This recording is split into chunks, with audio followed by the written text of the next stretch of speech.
Dish and dirt. A K A. Dish and dirt. Dishing. Dish and dirt. Welcome back to Dish and Dirt with J and X. We are here again. Today we did a seafood boil. Yes, and we're going to shout out Blove. We did her Smack-A-Licious Garlic Butter sauce. Okay, this is what it looks like. I hope y'all can see. You can see all the goodness at the bottom. You kind of got to stir it up a little bit. Right, and I don't know where her package is at. I feel like I had it. I'll get it, and we'll show it at the end, because we do need to show her package of the Smack-A-Licious sauce. So yeah, baby, we ready to dig in, because you know it's been a long day getting here today. Yes. We have champagne. It's always a lot. So let's champagne cheers. And let's pray. Okay. Jesus, we come to you right now in the name of Jesus, asking, thanking you, oh Heavenly Father, first of all, for blessing us with this lovely meal. We are always giving you all the glory, honor, and praise. In the name of Jesus, we pray. Amen. I'm excited, because I've never tried her sauce, Blove sauce, so I do want to. So let's get down with the Blove saves. I'm going to try a shrimp first, because we have plenty of shrimps. I like it. You like it? So I've never tried Blove sauce, so I'm super excited. You know, she be tearing it up, okay? Yeah, I've had her spicy sauce, and then I had this one. Go ahead and get that. Very delicious. This is my first time trying the garlic butter.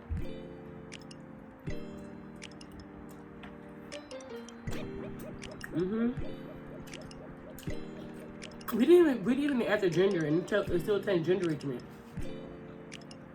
I wonder if she got her own little stuff I think up she in do. Because the stuff that she tell you to add, like, I still taste some stuff in there. Like, I had a little bit of lemon, and I still taste the lemon in there. I do got a lot of onions. I got a lot of onions and a lot of garlic. You know that ain't nothing wrong with that. I love both. So, oh.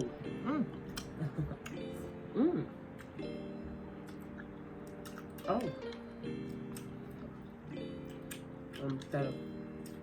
Potato. There's this video on that's on social media right now, where the lady, she's eating and she calls it the wrong thing. What she said? She put it up to the camera and she was just like, potato, but it wasn't a potato. I think it was like something else. So everybody else is doing it. Everybody else kind of doing their own version of the video. They put it like they'll have corn and be like, chicken tinda. I ain't got time for the internet. They be killing me. Potato. No, I said you wrong, man. That's not what it is. Man, that ain't no damn potato. No, but it is good though, y'all. Blove got something going on. The onions. Oh no, it is very good. And you wouldn't expect this for like a seafood boil. It's just a different type of taste. You know what I'm saying? Sure is. Like, you expect butter and all that stuff. But I came to eat. Excuse me, I'm a little quiet. Raven and yours? Very good. Listen, I am thoroughly impressed. I like it. Come on, Blove. Yeah. I'm sorry, you guys. We have an audience today. My auntie Shelby is here, and I hear her. I feel her energy over there. She's like, but I'm just happy to know somebody be laughing at us day. You know what I'm saying? Oh, and since we're talking about fans, Auntie Shelby is one of our biggest fans, and then I also want to give a shout out to one of my cousins, one of my first cousins, Rodney.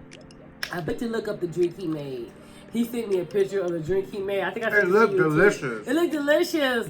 Cousin, I'm so sorry that I don't remember the drink name, but I swear, my cousin is so dope, y'all, because he's a lot older than me, but I can relate to him so well. Like, he's still, like, I don't know, like, he's still with the shit, but he can give me advice, though, and check me at the same time. Like, I just really, really appreciate my older cousin, because you don't have any people in your life that's older and that want to guide you, but don't know how to.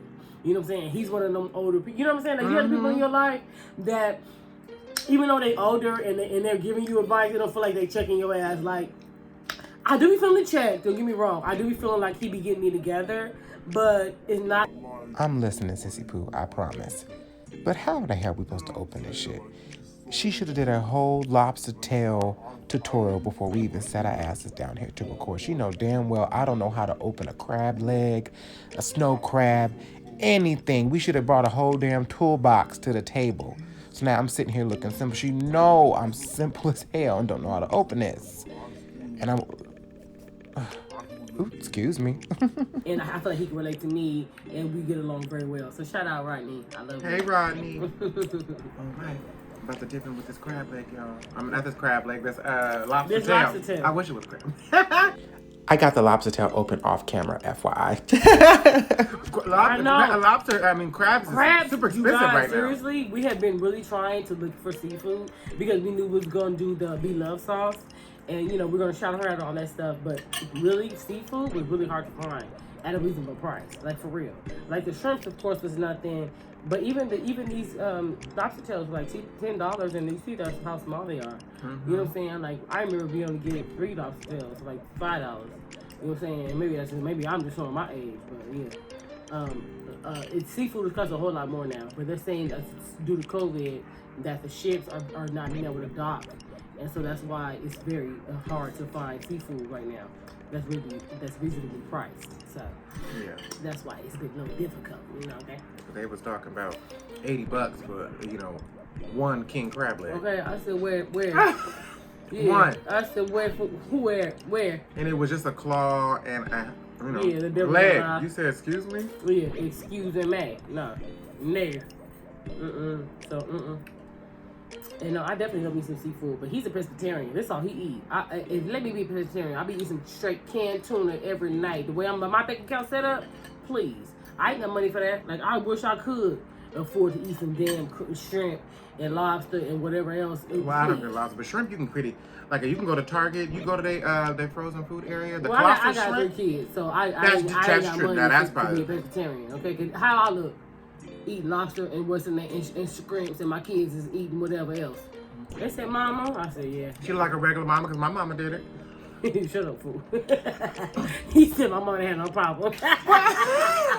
Not like that, but my mom, she would let us have shrimp. But let's say his mama said you be alright. The kids would have the regular steak, and my daddy and my mom would have the T-bone steak. You know my nerves. And yeah, my mama would listen. Your mom probably got her hand on her head right now, cursing you. No, it's not. She said, "Okay, Chris." She said the good. She said, "Keep playing, keep talking." And what did she see you? What did she see you? You know what's wrong. You know she gonna have that gun pointed to your head, boy. Listen. Y'all, his mama, y'all, and everybody ask me that. They be like, "How do you get on your mother-in-law?" I be like, scared. I'm sorry. I never had the balls to be straight. No, seriously. I love her to death. I really do. And I thank God she's always giving me exactly what I need. But when I tell you, when it comes time to bow down, I'll be like, you got it. Mama don't play. She don't play. Well, what I was saying, my mom, first of all, you don't want the kind of problems with her. You don't want the kind of problems. Okay. I'm a hood one. All I'm saying is, my mom, it was certain times where it was kind of like, yeah, me and your daddy got the big plates. My daddy had a king plate. Your mama did not say that. She did not. But well, first of all, what you're saying is their family's different. It's kind of like there was certain. He's weird. Well, yes, they are. But Chris, no, it is. What you trying to say? What I'm saying is where my mom, the parents' plate definitely looked a little different than our plate. It definitely did. My dad, they would have the T-bone steaks, and we would have the little, what is that steak called, the little flimsy one? Yeah, the flank steaks. Flat. Well, mind you, I didn't think nothing of it, but my mom made it very clear, like, oh yeah, me and your daddy got the T-bones, and y'all got that. Look, so, excuse me, she had her hand on him. She said, you said what? And you said nothing, mama. She said, yeah. She said, because their family, if it's T-bone steak night, everybody got a T-bone steak. Even the 7-year-old. Well, you act like when I'm talking about when I grew up, Chris, when my family, yes, and that's all because of my husband. Am I lying? You know, because your brother's bougie ass. My husband, my daddy was clowning me because my kids had never had bologna and they ain't never had Kool-Aid. And no, I'm being dead ass. They had never had. And my daddy was like, your kids ain't even black. I said, Daddy, How dare you say that? My kids are black. Just because they never had Kool-Aid, and then because they never had bologna, just because we was frying up bologna sandwiches, they was good though, with some cheese. I'm sorry. You can't tell me that wasn't the after-school snack that everybody didn't have. Now that ain't nothing but an old school thought process. You ain't never had no bologna fried sandwich with some cheese on the table. Well, I have, but I'm saying your daddy, for him to call your kids not black simply because they don't eat the way that typical black people eat. Don't come from my daddy now. I'm not coming for your daddy. What I said was that's a stereotypical black older person way to be like, they ain't had no damn Kool-Aid. Yeah, they never had no Kool-Aid. He was like, what? I was like, well, Mama Dean was giving them like soda and cookies because I had to start crying to my mother-in-law to tell her to stop. And so she definitely was giving, but I will say this, my mother-in-law was a young mother. You know what I'm saying? My mother-in-law was what, 50? I'm saying, I'm playing. I'm joking. But my mother-in-law is very young. She is young. She's damn near my age. So, this is his mama, okay? If you sit on camera, you be like, is that your sister? She's looking up here looking like me, okay? So, I wasn't used to somebody's mama being so young. And so, when I met my husband, I was like, who's this? And he was like, my mama. I said, okay. She was like, you're twin, but what have you? And so I wasn't used to somebody having a mama that young. And so she was an excellent mother. I'm not taking nothing away from her, but she was young. She was giving my kids Kool-Aid and like cookies and just, when they was babies. I said, what's going on here? Coffee, y'all. Coffee. She gave them coffee too. I said, what job are they going to? Why do they got to be woke? Why do they need caffeine? I mean, where are they going? We're going to edit this part out. No, we're going to keep this in there because this is real talk. Where are they going? Why do they need coffee? That's a food.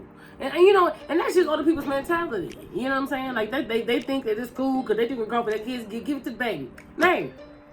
now I'm dealing with a fool at night. You know, and grandmamas just do what they want to do. When you have a baby, grandbaby, you just say, listen, baby, you just want to get a baby whatever they want to, and it's not cool all the time. It's not okay. It's not. So, you grandmamas, don't be giving your baby grandbaby whatever they want to. It's not cool.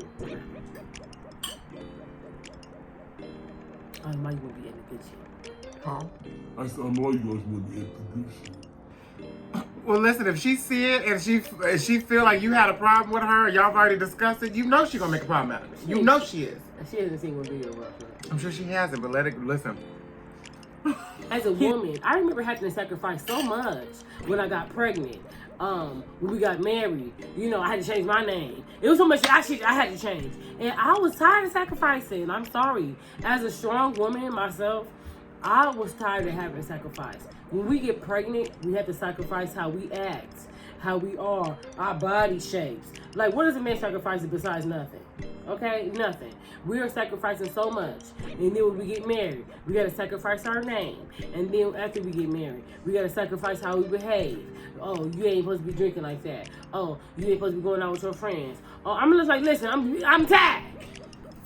Shit. No, I'm sorry. I'm tired. I was tired of so yes, I'm sorry. Maybe that sacrifice is a trigger for me. It's a trigger. I be tired of sacrificing. I do. I'm sorry. So brother. I'm sorry. You wouldn't know nothing about that. And I'm sorry you triggered me, baby. But it wasn't your fault. But I'm sorry. I did get triggered. I did. Because women, we are always somewhere sacrificing. And I don't want to hear that ain't nothing I'm talking about. Because I'm just going to be somewhere like, oh, for real, so I'm sacrificing again? Because what you all sacrifice besides nothing? Both of you guys sacrifice. I mean, didn't you just hear what I said? Well, tell me what your brother sacrificed when I gave birth to your nephews. Well, not like that. We're not talking. There's certain things that women naturally have to sacrifice. They sacrifice their body. And that's what I'm saying. I said I got triggered with that name. When you said you use that sacrifice, that's why I am authentically me. Come on, listen. This is what I ain't gonna give up on. This figure of speech. This mouth gonna keep running. It's gonna stay running and it be running. So no, I don't. When it comes to this mouth, it don't stay. Okay, it stay running, and that's the get back that I get because we do have to sacrifice the most in relationships. Period. So that's your get back. This mouth. Yeah. So, yeah. Deal with it. Sorry. But anyway, baby. What do you think about relationships, whether they're intimate or not, Chris? Like our relationship, your relationship with your twin, your relationship with anybody. Like, what do you think about how people don't get the grasp of give and take when it comes to relationship, no matter what it is, no matter if it's intimate or not? Because people get that mixed Mm-hmm. true. Please know that. I definitely think that people just think that you can, because it's not an intimate relationship, that it's kind of like, oh, well, basically that it should be effortless. You don't have to do much because it's not an intimate relationship. It's kind of like, okay, well, it shouldn't feel like work, but every relationship requires work. Mm-hmm. Every relationship requires effort. Give and Mind you, take, granted, give and take. it shouldn't feel like it. You shouldn't feel like, I gotta contact this bitch again. But it shouldn't feel like that. Sometimes it is work, though. When I'm telling you, when this being a relationship that I've been with your brother, I've been with his brother since I was 19, and so that's like 22 plus years. And sometimes you do feel like, damn, it's a job because I have to make sure we have to keep it up. You know what I'm saying? We have to keep up in our relationship, and people don't think that it's just because you're intimate. Me and Chris have a relationship. You and your twin have a relationship. Mm-hmm. You and your mama. You and your daddy. We all have relationships with everybody in our lives. We have so many different relationships. People don't take that into consideration. All relationships is something that you have to keep up with. Mm-hmm. They don't keep up with themselves. It don't. And I'm the kind of friend that I reciprocate. You ain't got nothing for me, I ain't got nothing for you. So. But Chris, you're a good friend, though. I think I'm a good friend. I think so too. And I try to be. I ain't just talking about with me because he's my brother, of course. But I see his relationship with his other friends. He's a good friend. I be trying. And so, what do you do, Chris? Do you think seriously though? Because some people don't know what it takes to. What does it take to maintain a good friendship? As somebody that has maintained one. I think Talk to the people. It definitely takes. I think a huge part. And I'm learning is people have to stop listening to respond and listen to understand. You know, and sometimes I think that's what helped. You know, because a lot of times if I'm irritated with my friend, you know, we're also ready to respond, right? So you're listening because you're getting your response ready for when they're done speaking. But you haven't even listened to me trying to understand where they're coming from. Okay, listen now. And so I know I'm listen. I'm ready to respond already. Listen. So like I said, I'm learning it too. So I want to say with friends, you have to understand. You have to try to. I tell you always about intent too. Like when someone does something, think about intent. There's been things that she might have done that I know I got irritated about, and it was like I got irritated for no reason because I know the intent was not to hurt me. Sometimes people do things and don't even mean to. It was not their intent to hurt you. They did it. Yes, they did it. But if you look at intent, you find yourself less angry or not as upset as much because you're gonna be hurt all day if you think that every time someone do something, you're like, you did this and do that. I was like, do you really think their intent was to hurt you? Now, intent means that now if their intention was to hurt you, know? Then reevaluate your friendship with somebody if you feel like they really went out their way to hurt you. But I kind of feel like why even? And I'm also a person too, like. I'm not big on apologies. Like, I don't really care to apologize, and I really don't like... You know, I'll be giving apologies I don't care about. Well, no, it ain't about you. Okay. It's not, because I don't think you give me empty apologies. I don't know if you get that to other people, but she don't give that to me. But I just don't mind saying sorry. Well, she and I often don't need to, because we kind of understand each other. I don't really need an apology. I just want to understand why you did what you did. You tell me what you did. You don't have to owe me an apology. Just let me know what happened. All I want is an understanding. That's it. Period. An apology to me don't mean nothing. Ain't shit. That's why I don't care about an apology. Apology is a start. People like, well, I said sorry, and what you sorry for? Okay. So what's next? Okay, so you said sorry. So what am I supposed to do with that? You say that to say I receive it. Sometimes apologies can be selfish too. I hate to sound like that, but I think they can be selfish because I feel like sometimes people feel so bad about what they did, and then so they want to apologize so they can alleviate some of that. But you know what? That feeling. I don't take that because some people don't do that to you. Some people won't give you that because to me, to say I'm sorry takes humility, and I am somebody that is extremely humble. And I appreciate other people that are humble. Because it takes somebody that's humble to even do that. To even be like, I'm sorry. I don't think so. Not all the time. Maybe with you.